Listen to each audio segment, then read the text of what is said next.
Halo guys, selamat datang di channel kami Misteri Angker. Halo, saya Bloody Mary. Hari ini saya akan menceritakan kisah nyata dari negara Hong Kong. Tetapi sebelum saya lanjutkan, jangan lupa like, subscribe, share, and comment, dan jangan lupa pencet tombol merahnya.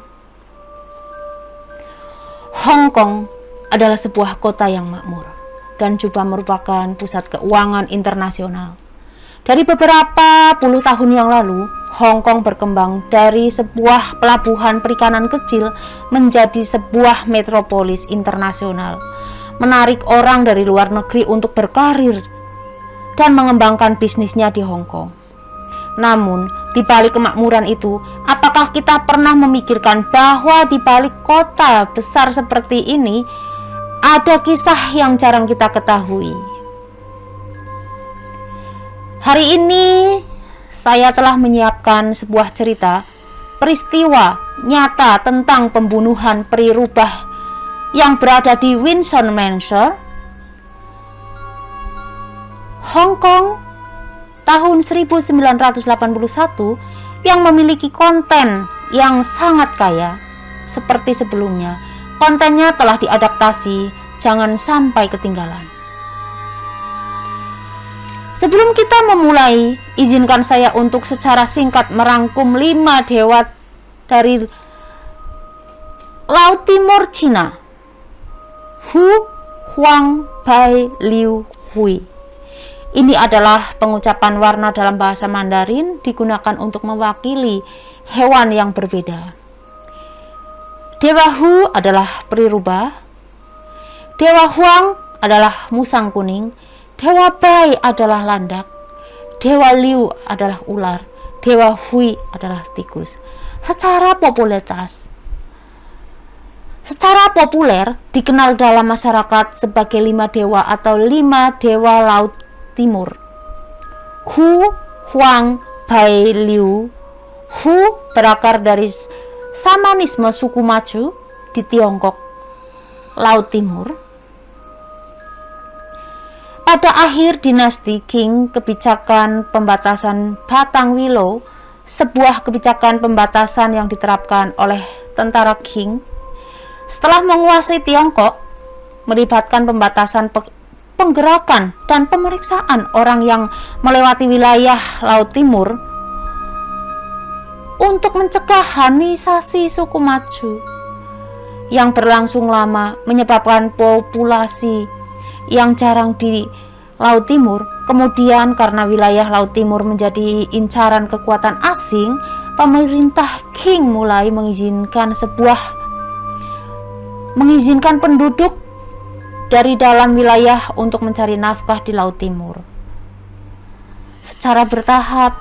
Namun, orang-orang yang pergi ke Laut Timur seringkali jatuh sakit karena ketidakcocokan dengan lingkungan, sehingga beberapa di antara mereka menggabungkan praktik Shamanisme suku Machu dari di Laut Timur dengan metode penyembuhan, menciptakan bentuk penyembuhan yang memadukan unsur-unsur dari Shamanisme suku Machu dengan entitas roh dari dewa-dewa dalam Taoisme, dewa-dewa Buddha dan Buddhisme dalam Buddhisme, serta Hu, Huang, Bai, Liu atau Cuma Xian dari Shamanisme suku Machu.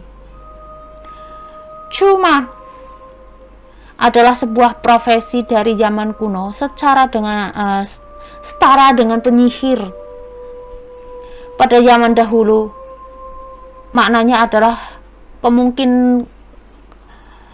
memungkinkan roh yang telah mencapai pencerahan atau hewan yang telah mengalami transformasi spiritual menempel pada tubuh individu, memberikan mereka kekuatan magis atau kekuatan spiritual tertentu dengan tujuan membantu orang lain. Kemudian, kepercayaan terhadap Hu, Huang, Bai, Liu, Hui menyebar luas di wilayah utara Tiongkok. Kelima dewa ini banyak dipuja di keluarga-keluarga di utara sebagai dewa pelindung keluarga. yang melindungi rumah dan keluarga dari generasi ke generasi.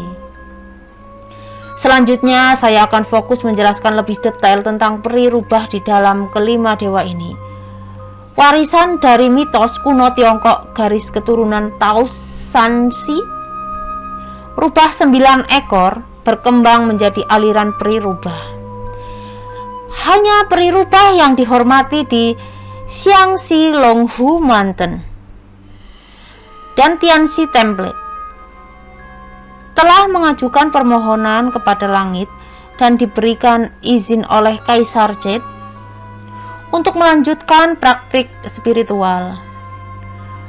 Kuil-kuil Huxian lainnya di kalangan masyarakat dan yang dipuja di keluarga-keluarga di utara sebenarnya tidak diakui oleh otoritas resmi. Bahkan pada para prasasti persembahan hanya boleh tertulis dewa besar atau Huxian, bukan merujuk peri rubah. Konon pada bulan Maret di musim semi tahun tertentu selama dinasti Song Utara di Tianxi Temple, bunga-bunga mekar dengan indah dan pohon-pohon bersaing dalam kehijauan, menciptakan pemandangan yang penuh kehidupan pada pagi hari yang cerah.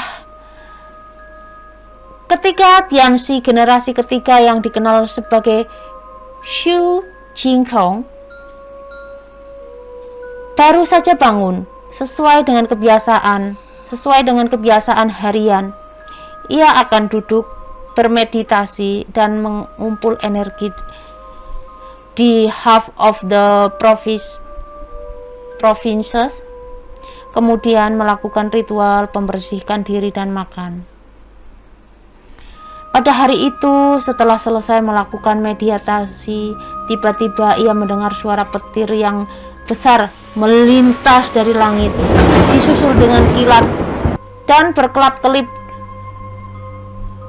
dan petir yang berkepanjangan. Tiba-tiba langit menjadi mendung hitam dan tampak seperti ada tanda-tanda badai petir yang akan datang. Hu Jinghong Tianxi melangkah keluar dari half of the three provinces, menengadahkan wajah ke langit, merasa ada sesuatu yang tidak biasa hari ini. Dia lalu menghitungkan dengan menggerakkan jari-jarinya. Pasti ada roh jahat yang akan muncul.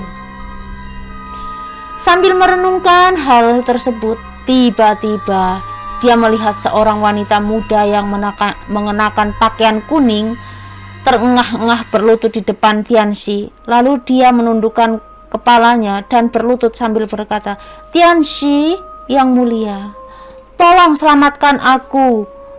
Sembari berlinang air mata, "Siapa dirimu?"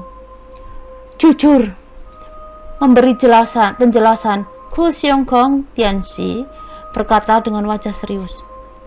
Si wanita berbaju kuning gemetar sambil memberitahu Tianxi dengan ketakutan, "Aku adalah roh rubah.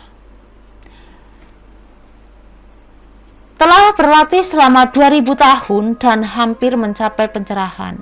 Oleh karena itu harus melewati cobaan besar ini. Dewa petir dari langit telah diutus untuk menghukumku. Tolong, Tianxi berbelas kasihan, dan selamatkan hidupku." Roh rubah berbicara sambil terus membungkuk kepala sebagai tanda penghormatan. "Setiap roh jahat terus dihancurkan. Jika aku menyelamatkanmu, bukankah itu seperti memelihara harimau yang akan menyebabkan masalah di masa depan?" kata Xu Jinghong atau Tianxi dengan tegas. "Tianxi yang mulia, aku tak mempedulikan hidupku, namun aku sedang hamil besar. Sebentar lagi akan melahirkan. Jika Dewa Langit menghukumku, bayi dalam kandunganku adalah tak bersalah." Roh rubah berbicara sambil menangis tanpa suara. Setelah mendengar pengakuan sedih roh rubah, Ku Jinghong Tianxi merasa simpati. Ia berpikir semua makhluk yang dilahirkan alam ini memiliki roh, meskipun roh rubah mungkin mengundang perasaan tidak nyaman, tetapi bayi rubah dalam kandungannya tidak bersalah. Jika roh rubah bisa merubah menjadi lebih baik, bukan itu juga suatu tindakan yang baik? Kemudian, dengan menunjukkan ke arah roh rubah, Tianxi berkata, jika kamu ingin menyelamatkanmu, ada 3 syarat yang harus kamu patuhi. Roh rubah menunduk kepalanya dan bertanya, apa 3 syaratnya? Xu Qingkong? Tianxi menjawab, pertama, kamu harus berpuasa dan tidak diperbolehkan menyakiti hewan lain. Kedua, kamu harus bersembunyi di tempat terpencil, tidak boleh mengganggu masyarakat.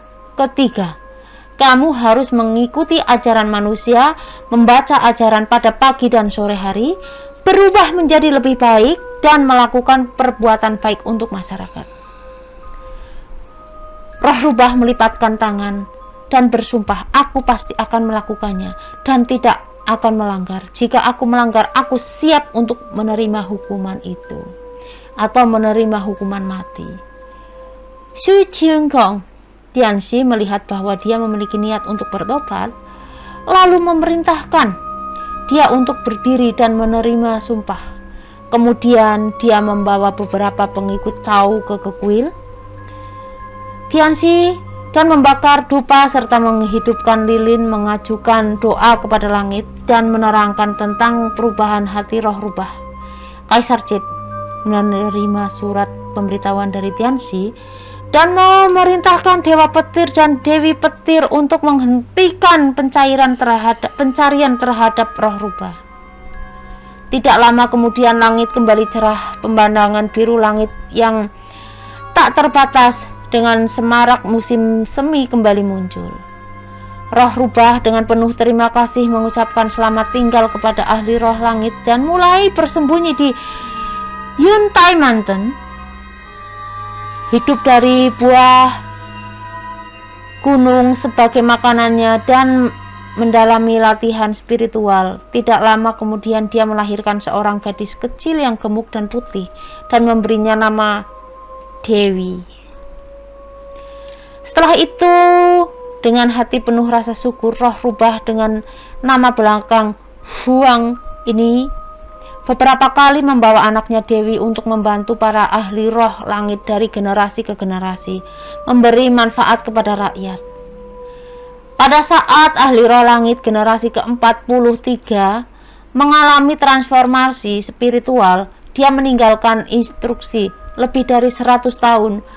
2 rubah di Gunung Yaunte telah banyak berkontribusi pada ajaranku dan telah mencapai pencerahan spiritual. Dalam tempat kediaman ahli roh langit, bolehkah diukir patung emas mereka untuk disembah? Ahli roh langit generasi ke-44 dengan nama Chung Yuqing mengikuti perintah tersebut dan mendirikan pavilion seperti pavilion peri rubah di ruang tamu barat serta membuat patung dewa untuk dipuja. Hingga tahun 1949 terjadi peristiwa besar di dalam negeri. Pemerintah Republik Tiongkok mundur dari daratan Tiongkok Taiwan. Pada saat itu, Tianxi generasi ke-63 yang bernama Chung Yanpu menyadari bahwa jika ia tinggal di Longhu Mountain, ia tidak hanya akan menghadapi kesulitan besar, tetapi juga ada kemungkinan besar bahwa seluruh aliran Tianxi akan terancam punah dan hilang. Untuk mencegah agar aliran Tianxi tidak mengalami kehancuran di tangan sendiri, pada musim panas tahun 1949, Chung Yanpu pindah ke Taiwan bersama dengan muridnya. Semua muridnya ikut. Sementara di dalam pavilion para peri rubah Kucing Hong Tianxi yang telah menyelamatkan Huxian dengan nama keluarga Huang tidak lama setelah itu melahirkan Dewi. Setelah bertahun-tahun berlalu, Huxian telah menjadi sebuah keluarga besar yang kuat. Tentu saja mereka juga akan bergabung dalam migrasi bersama Chung Tianxi ke tempat baru.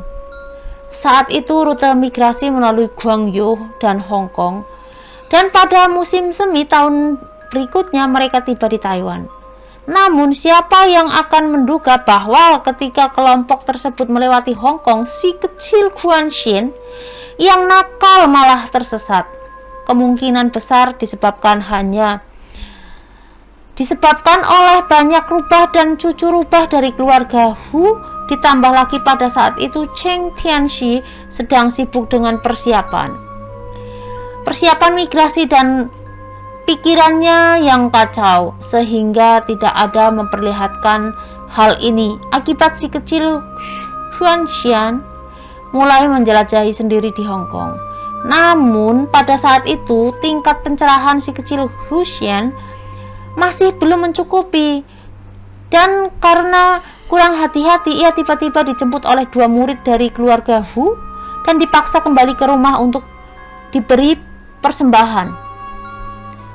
Kedua murid keluarga Hu ini adalah saudara Hu Wenhu dan Huen Pao, yang kemungkinan banyak orang kenal dengan mereka dagang di bawah ini. Identitas resmi dari saudara-saudara Wenhu dan Huen Pao adalah sebagai pengusaha dan dermawan. Namun, dari melihat kediaman mereka yang disebut Villa Hubao, bisa dipahami bahwa kedua saudara ini sungguh percaya pada legenda-legenda yang berkaitan dengan reinkarnasi neraka dan hal-hal berbau supranatural. Karena murid-murid keluarga Hu memiliki kemampuan berpersepsi terhadap sesama anggota aliran pada saat si kecil Huxian kehilangan jejak di Hong Kong, saudara-saudara keluarga Hu ini segera menyadari. Oleh karena itu, kedua saudara tersebut mengajak si kecil Huxian kembali ke rumah mereka dengan tekun memberikan persembahan dan berharap agar ia dapat mencapai pencerahan secepatnya. Namun tak lama kemudian Hu Wenhu meninggal dunia. Setelah kematian Hu Wenhu, apa yang terjadi selanjutnya? Apakah si kecil Huxian masih bisa muncul? Mengapa akhirnya menjadi pembunuhan peri rubah di Windsor Mansion? Di Windsor Mansion, Hong Kong tahun 1981, apakah ini adalah siluman rubah yang sama atau siluman rubah lain yang bermain? Jika Anda ingin mengetahui hasilnya, jangan lewatkan bagian penutup pada episode berikutnya. Itu saja untuk cerita hari ini. Jika Anda ingin berkontribusi dan dapat pergi ke kolom informasi di bawah ini dan mengeklik tautan untuk berkontribusi. Jika kalian suka dengan channel saya, jangan lupa like, subscribe, and share, dan nyalakan lonceng kecilnya agar tidak ketinggalan video terutama dari saya. Cukup sampai di sini. Sampai jumpa lagi. Bye bye.